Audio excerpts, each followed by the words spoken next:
Okay, so I started to take out the bolts on the brackets that hold the back seat in. The back seat hasn't even been in since I picked this up.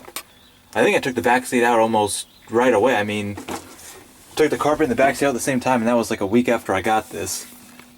And the seat belts were sitting here for the longest time. I was like, well, why don't I just take those out? So those came out nice and easy. And then I figured this was going to happen just because, you know, it's older and nothing's ever been done on this at all. But I stripped the first one. I mean, I WD-40'd these. I took it slow, but these two got stripped. It just really not much could be done about it. And I turned to this one, and yesterday after a week of just a WD-40ing, you know, turning this a quarter turn, turning it back down, kind of taking it back up a little more, turning it back down, I finally got this one out. So hallelujah for that. Unfortunately, right after that, I started on this one, and immediately it stripped. I mean, I didn't even have a chance to even bring it up a little bit and then bring it back down. The first turn stripped. So that's wonderful. I've never drilled out a stripped nut before. I looked up a couple of videos. I sort of think I get the theory behind it. I mean, the idea is that the head's stripped right, and the actual screw part, this part, is not turning. See, just look how much WD-40. I must have used like half a can of WD-40 just on this nut alone. And I kept spraying it under here, you know, spraying it here, kind of trying to wiggle this, but no luck. I guess I got one, so that's better than none of them. So at least this one won't take as long to get out. But I guess the idea is to drill into it and then get an extractor to turn it all the way out. I guess that's what I understand. And I just hope I have bolts around to replace these, because I was hoping not to go and buy them. And this is a bummer, you know. It's like I gotta drill this out now, and I hardly know exactly what I'm doing. It'll be a learning process, but at least these aren't too big of a deal. The big deal is the ones on the seats, and I don't know why these are different. I think that's a Torx head is what it is, and then got a standard one like that. And I'm worried about these. I've started greasing these. I don't think it's really taken at all. I know there are better things than WD-40. I might have to get that, but it would really be great if these did not strip on me, because I'm going to start on these probably today to start trying to turn them, and I really need it not to strip on me. Plus, I've gone over it, and I think this is this area. I mean, it's, you know, you got this here. I already have the hole here. You got all this rust. And this is kind of, I get iffy when I don't put anything here. I don't step here, but I don't know if you can. No, you can't really hear it, but before I could have sworn it was kind of not cracking. That's not the term I'd use, but it was not as sad as I'd like it to be.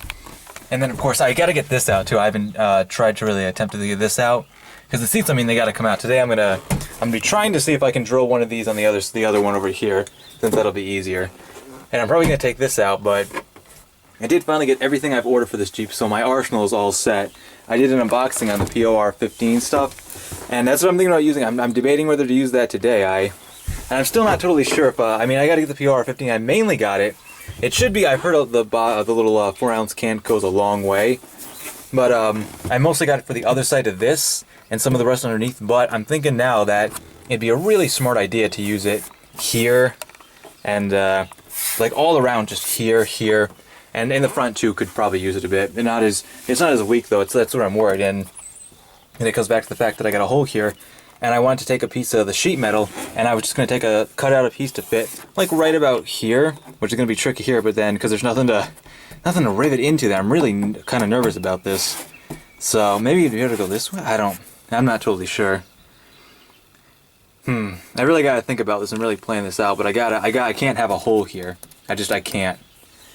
So I got to figure that out. It's tricky. And then I got to think about, do I really want to? I want to take out one of these plugs and tape it over so I can, you know, have a hole to actually drain out water.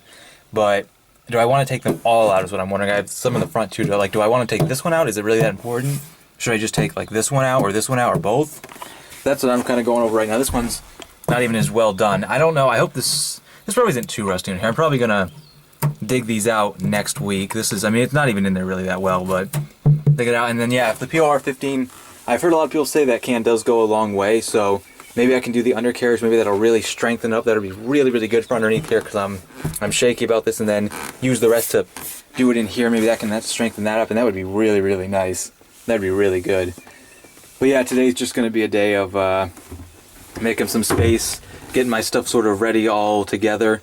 I'll probably do a video of all my my weapons to say all the stuff I'm going to be using together.